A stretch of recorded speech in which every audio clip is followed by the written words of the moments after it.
These are the plaintiffs, Adeline and Richard. Adeline says she and her daughter were given gift certificates for facials and pedicures at the defendant's spa. And when they went to use them, there was a big problem. Turns out the defendant moved locations, no longer offered facials, and now she won't give them a refund. Why would she travel all the way to the new location for a simple pedicure they could get around the corner from their house? They're suing for $200, the amount of the non-usable gift certificates.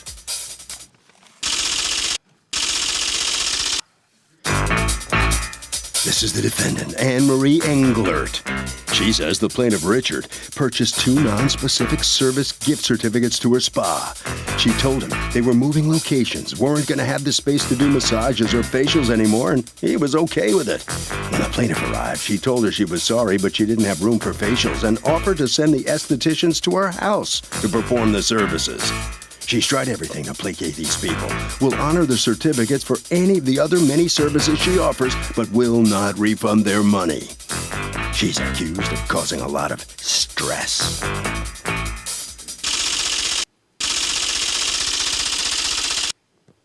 All parties, please raise your right hands. Welcome back to the People's Court. Next case on the docket. The plaintiffs got certificates for facials and pedicures at the defendant's spa, but the defendant moved locations and no longer offered facials. The defendant says the gift certificates were not specific, so the plaintiffs have no beef. It's the case of the women who wanted a facial really bad. Thank you, Douglas. Adeline and Richard, you are suing Anne-Marie Englert's company, her spa, is it? Salon. For $200 that you want returned to you on gift certificates that you purchased that you believe that they're not holding their end of the bargain on. What happened? Last Mother's Day, my husband came and gave me a card, a Mother's Day card, and then inside of it there was a gift certificate. And it was to a spa, and it was like, wow, I mean, this... Do you have the certificate? Yes. May I see it? I have both of them. Okay. This one was for my daughter. Here you go. All right, so go on. So inside of that card was the gift certificate. And he said, oh, I stopped at the spa, which was a surprise to me. I didn't even know he knew where there was a spa. Except that, because I've never been to a spa, I've never had a facial or a pedicure. Inside there's the gift certificate. And then he proceeds to tell me that he even got one for my daughter. So I thought, wow, this is great. Never been before. So my daughter and I talk about it, and we decide, you know what? We'll go in a couple of weeks after we do the dirty work in the garden and everything. So the only thing he said to me, he said, the lady that sold me the gift card was really, really a nice person. So I think you guys are really going to enjoy it. Is that lady? Yes. Yep. Okay. Okay. So I said, great. Anyway, he said, the only thing is she told me that if you want a massage, you have to do it by the end of the week because the masseuse is not going to be there anymore. I said, that's okay, babe, because I don't want a massage. That's not what I'm looking for. Anyway, so my daughter and I together decide we'll have a spa day like ladies have. I mean, I never had one before. Anyway, I called a couple weeks later, and when I called, I spoke to, I believe, a young lady named Eva to make the appointment. Okay, to make the appointment. Is there an Eva? Yes. Okay. So Eva said, I said to Eva, I'd like to make an appointment for 2 facials and 2 pedicures. I said, okay. So she says, oh, and by the way, we're moving at the end of the week. So I said, well, geez, I said, I was making the appointment for the following, I believe it was Thursday. I said, you're going to be ready for us by then? She says, oh, yeah, fine. And you made an appointment for what? For the following Thursday. No, for what service? For a facial and a pedicure. Okay.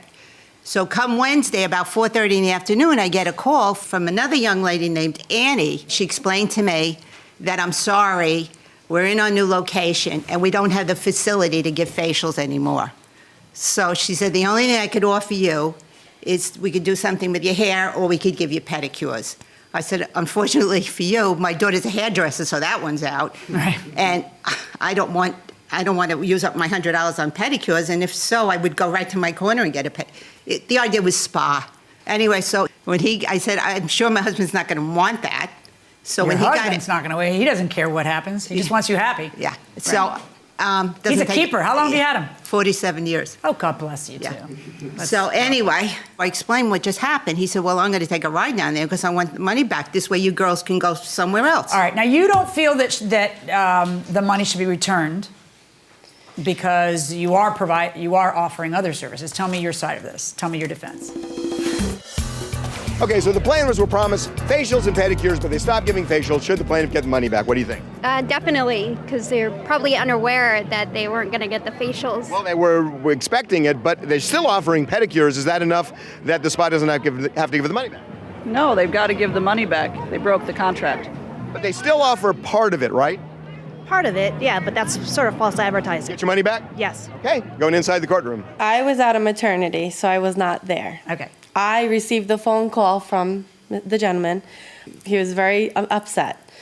I wasn't there when they called to make the appointments. I wasn't there. You know, we originally, when we moved to our new location, we thought the room we had was going to be big enough to do facials. Okay. But our esthetician could not come in until right before their appointment that week to set up the room. When she was setting up the room, she then saw there was not enough room to do them. Okay. So then when he had given me a call from my salon, I felt very bad, but their gift certificates are for a money value. Okay. It doesn't say a specific service. And when he did buy the gift certificates, we were not certain. We were definitely moving, but it was in the works because we were having issues with our previous landlord. Well, it was really in the works because it happened a week and a half later, right? I don't think, no, because he bought on Mother's Day. We didn't move till June 1st. That's 2 weeks later. Okay. Okay. Okay. All right. All right, but here's the thing, though.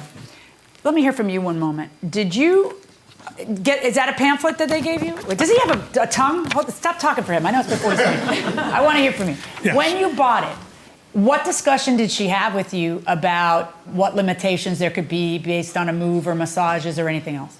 She told me that I could have anything that they're offering. But she did say, if you want a masseur, you can't have that because he's leaving. Okay. And we can't. I said, well, that's fine anyway, because that's not what my wife wants.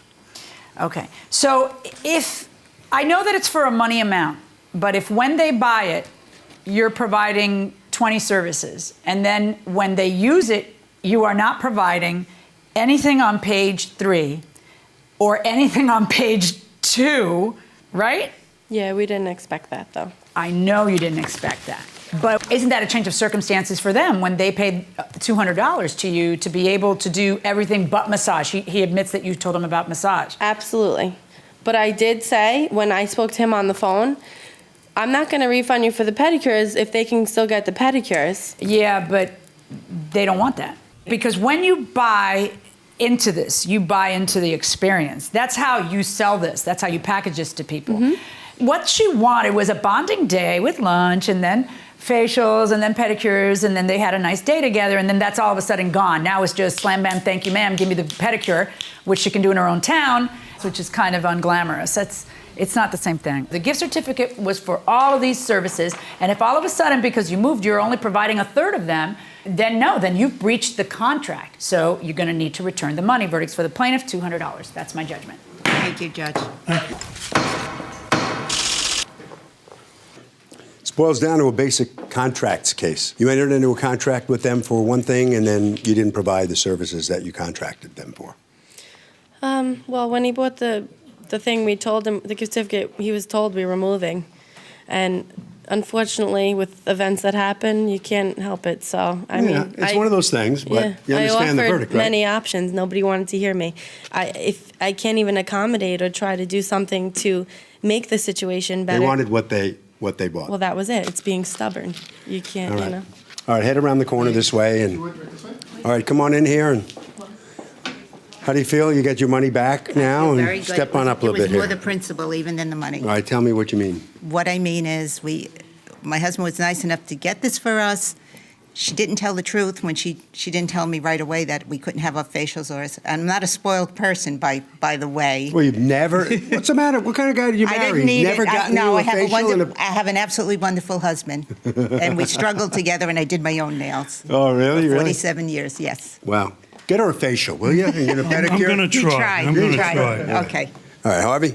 So, in a lot of these cases, the judge will give partial money back because, the service was provided to some extent, but not to a full extent. In this case, the real basic point of the contract was violated. I mean, facials are probably going to be more routine, say, than pedicures, and that's what the plaintiffs wanted. They didn't get it. The benefit of the bargain was frustrated here, and as a result, the plaintiffs should get their money back.